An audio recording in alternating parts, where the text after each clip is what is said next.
और जब मैं भारतीय संस्कृति की बात कहूं तो उसका कोई मुकाबला नहीं है, वो महान संस्कृति है। किंतु कुछ सन की जरूर चर्चा करूंगा, जैसे पॉल्यूशन, पॉपुलेशन, करप्शन, ये 3 सन मिटे और डिसिप्लिन आ जाए जीवन में, मैं कहूंगा पूरी दुनिया के अंदर भारत का कोई मुकाबला नहीं हो सकता। लेकिन जब तक पॉल्यूशन, पॉपुलेशन और करप्शन की समस्या को, और उसमें भी मुख्य समस्या है वो है आबादी का विस्फोट जी, तो क्योंकि तब तक मैं अनेक मंचों से, पिछले दिनों रामलीला मैदान में एक बवाल हुआ था, लाखें लोगों की इस्लाम के, मुस्लिम धर्म को मानने वालों की भीड़ में एक सद्भावना सम्मेलन में मैं गया था।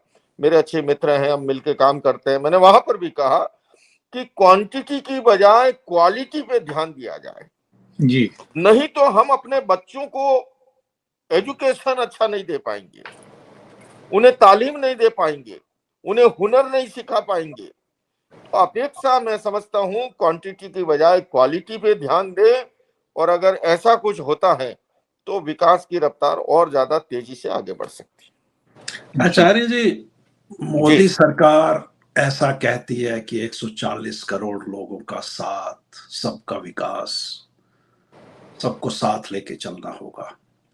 आपका भी यही संदेश है अभी।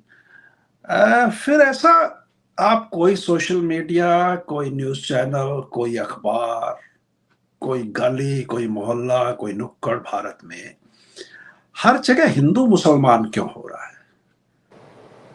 क्या इसके पीछे कोई नए कारण हैं या वो ऐतिहासिक कारण ही हैं जिनसे हम अभी तक लड़ते आ रहे हैं सदियों से? देखिए, मैं फिर से इस बात को कहूंगा, और मैं अनेक मंचों से ये बात कहता हूं कि पर्यावरण प्रदूषण एक समस्या है, किंतु वैचारिक प्रदूषण उससे भी बड़ी समस्या है। और मैं ये भी कहता हूं कि हमारे देश के प्रधानमंत्री स्वच्छता की बात कहते हैं, हम सभी भी कहते हैं, लेकिन फिर भी गली का कचरा तो फिर भी साफ हो जाएगा।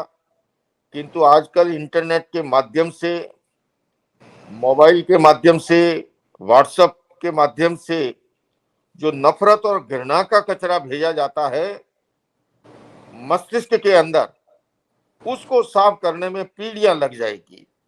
इसलिए मेरी नजर में पर्यावरण प्रदूषण से भी वैचारिक प्रदूषण अधिक खतरनाक है। अब ये अलग बात है कि पहले सोशल मीडिया इतना पावरफुल नहीं था, और दूसरे में आप और हम सब इस मनोविज्ञान को जानते हैं। हमारे एक राजस्थानी में कहावत है कि सत पतियाए न पते, असत ते पतियाए, गली गली गोरस फिरे और मदिरा बैठी बिकाए। नकारात्मक विचार जो है वो जल्दी फैलता है। नकारात्मक विचारों में लोगों को रस आता है, आकर्षण होता है। मैंने जो दोहा कहा राजस्थानी भाषा का कि सत पतियाए न पते, सत्य को फैलाने के अंदर, जैसे अभी आप प्रयास कर रहे हैं, मेरा इंटरव्यू ले रहे हैं, इसके पीछे भी आपका भाव यही है कि अच्छी बातें पाठकों तक जाए।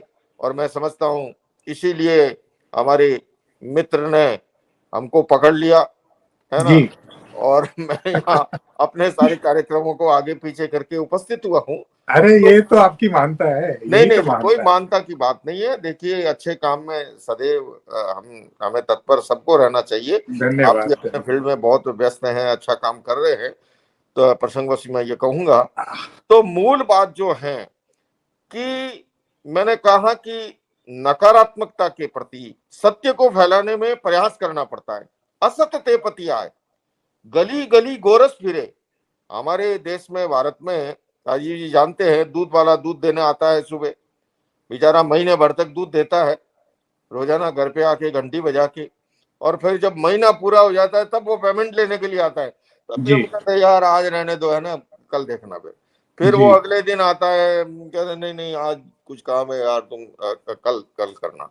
फिर अगले दिन फिर वो आता है, तब मैं जाके उठा करके 30 की जगह उसको 15-20 दिन का पेमेंट दिया है, जब बाकी का बाद में देंगे। ये जो दूध पौष्टिकता देता है, जो दूध शरीर को बलवान बनाता है, जो प्रोटीन देता है, लेकिन मदिरा खरीदना हो तो पहले कैश पेमेंट अंदर आ जाएगा, तब मदिरा की बोतल आती है। तो कहा कि सत पतियाए न पते, असत ते पतियाए, गली गली गोरस फिरे और मदिरा बैठी बिकाए।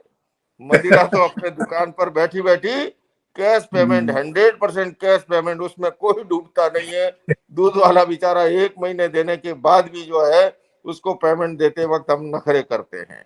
तो कहने का मतलब नकारात्मकता के प्रति जो है वो रहता है, लेकिन आज भी ऐसी घटनाएं चिटपिट 2 4 5 10 घटनाएं होती है। हाँ, फोकस सारा उस पे रहता है। अब जैसे मैं कहूँ तूफान एक हिस्से में आया है, बाकी 90% हिस्से में नहीं है, लेकिन अगर जब हम मीडिया पे जाएंगे तो यूं लगेगा कि पूरी दुनिया ही हिल गई है। लेकिन तो लेकिन आचार्य जी, जी भारत की सबसे बड़ी ताकत उसकी युवा शक्ति है। जी बिल्कुल है, ठीक है। बिल्कुल। और आचार्य जी, आज की युवा शक्ति आपको लगता नहीं कि एक आध्यात्मिक मार्गदर्शन तो ढूंढ ही रही है और साथ में एक भटकाव की राह पर ज्यादा दिखती है? आपको नहीं लगता उसको, अगर उसको साथ जोड़ लिया जाए, अगर उसको ये बता दिया जाए कि ये सोशल मीडिया जो कचरा फैला रहा है उसको हम कैसे ला सकते हैं लाइफ उसमें है ना, मैं अपने आप को भी, यानी मैं अपनी जमात को कहूंगा, जो धर्मगुरु, धर्म का क्षेत्र के जो लोग हैं, उन्हें भी बहुत कुछ बदलाव करने की जरूरत है। आज एक, बल्कि कहूंगा एक नई धर्म क्रांति की जरूरत है। दरअसल राजीव जी, धर्म के 3 आयाम होते हैं जी। पहला उपासना, दूसरा नैतिकता और तीसरा अध्यात्म। आज हुआ क्या है, कठिनाई क्या है कि हमने केवल उपासना को ही धर्म मान लिया।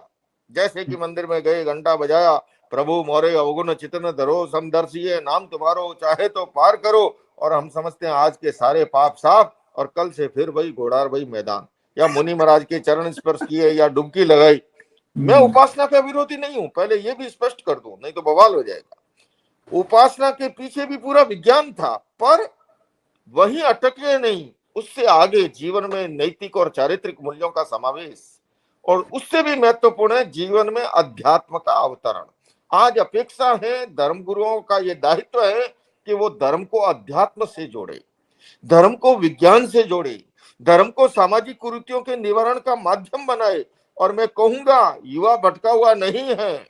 आज भी जहां पर साइंटिफिक कार्यक्रम होते हैं, देखिए एक समय था हमारे अभिभावकों ने जो कुछ कहा हम बिना किसी तर्क वितर्क के स्वीकार कर लेते थे।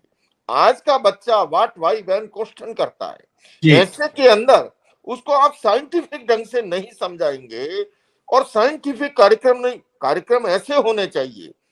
आज कोई पेट्रोल खर्च करके, डीजल खर्च करके, समय खर्च करके आता है बच्चा, तो वो जरूर चाहेगा कि मुझे रिटर्न क्या मिला। धर्म के ऐसे कार्यक्रम हो कि कैसे आदतों में बदलाव हो, कैसे स्वभाव में बदलाव हो। जैसे हम लोग शिविर लगाता हूं मैं, एंगर मैनेजमेंट का, स्ट्रेस मैनेजमेंट का, सेल्फ मैनेजमेंट का, और राजीव जी मैं बताना चाहूंगा 80% युवान आते हैं उसके अंदर। तो अपेक्षा इस बात की है कि केवल रिचुअल्स में आप फंसाए रखोगे नई पीढ़ी को, वो नहीं जुड़ पाएगी। तो अपेक्षा है कि धर्म गुरु भी इस तरह के कार्यक्रम लेकर के सामने आए, जो लोगों के जीवन में चेतना का रूपांतरण करे, उनकी चेतना को परिष्कृत करे, उनके जीवन में बदलाव आए।